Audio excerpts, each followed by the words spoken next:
اللہ تعالیٰ ہر وقت انسان کا امتحان لیتا ہے۔ بالکل ایسا ہی واقعہ اس فقیر کے ساتھ پیش آیا۔ وہ اس طرح کہ ایک دن عصر کے وقت اس کے دروازے پر دستک ہوئی تو فقیر نے دروازہ کھول کر دیکھا۔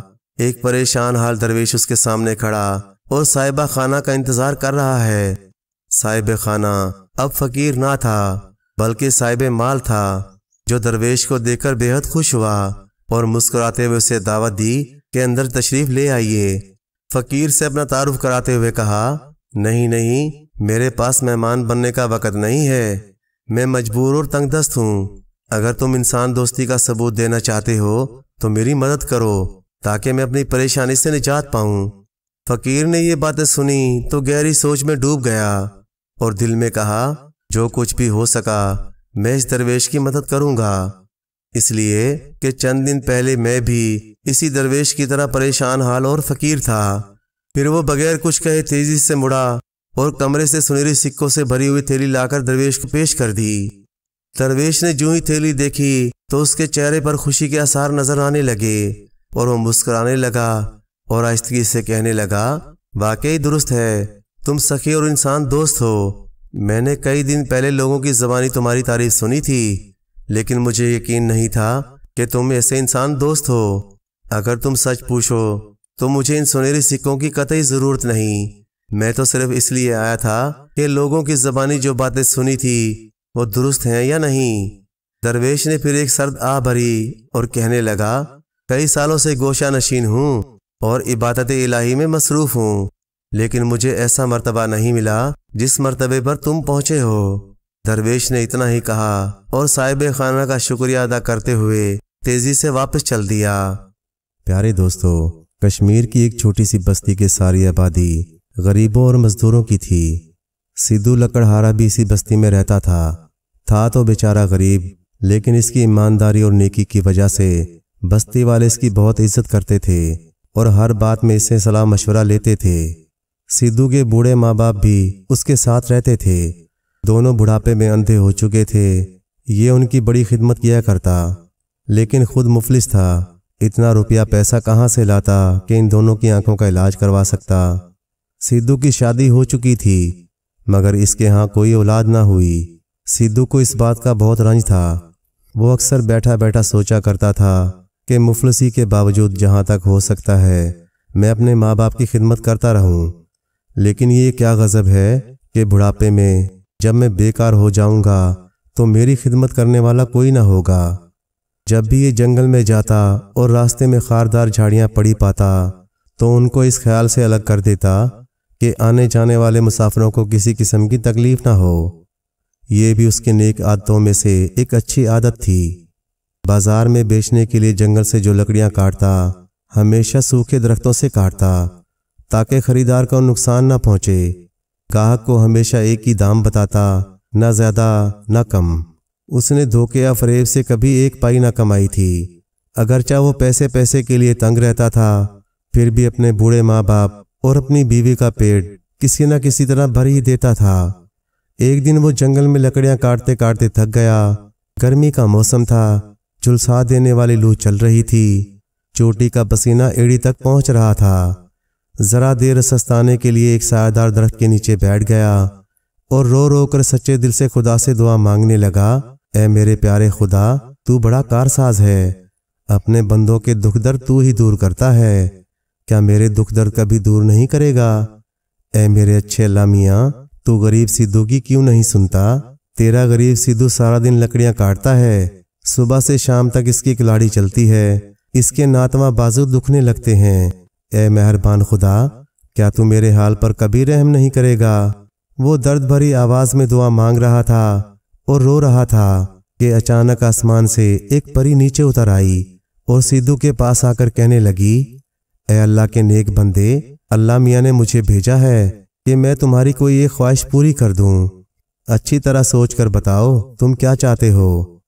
میری ایک خواہش پوری ہو جائے گی۔ سدھو نے خدا کے حضور سجدے میں گرتے ہوئے کہا، اے میرے خدا، تو کتنا مہربان ہے۔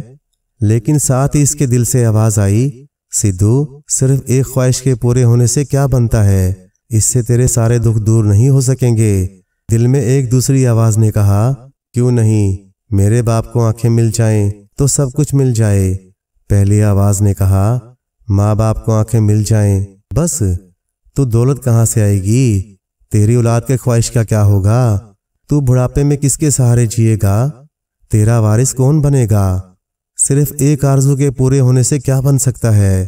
اگر اولاد نہ ہو، ماں باپ کو آنکھیں نہ ملیں، دولت نہ ہوئی تو اولاد سے سوائے دکھ کے اور کیا حاصل ہوگا؟